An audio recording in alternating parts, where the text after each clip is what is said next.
L'avertisseur de portière arrière se déclenche dans certaines conditions pour indiquer la présence possible d'un objet sur l'un des sièges arrière.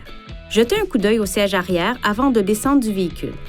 L'avertisseur de portière arrière ne détecte pas directement la présence d'objets sur les sièges arrière. Par contre, il peut détecter l'ouverture ou la fermeture d'une portière arrière, ce qui indiquerait la présence possible d'un objet sur les sièges arrière. Le système s'active lorsque l'une des portes arrière est utilisée 10 minutes avant de démarrer le véhicule. Si l'une des portes arrière est utilisée, mais que le véhicule n'est pas mis en mouvement dans les 10 minutes qui suivent, le système ne s'active pas. Pour l'activer, il faut de nouveau ouvrir l'une des portes arrière. Lorsque le conducteur descend du véhicule, une fois arrivé à destination, il doit ouvrir une porte arrière dans un bref délai pour désactiver l'avertisseur.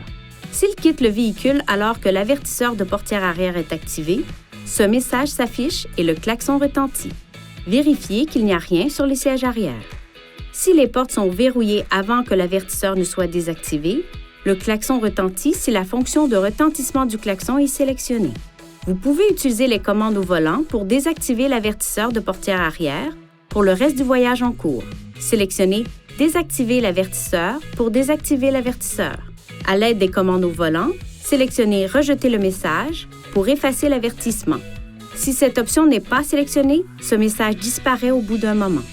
Pour activer ou désactiver la fonction de klaxon ou éteindre l'avertisseur de portière arrière, utilisez ces commandes pour sélectionner « Réglages »,« Réglage du véhicule »,« Avertisseur de portière arrière », puis, pour modifier un réglage ou désactiver le système, sélectionnez une option.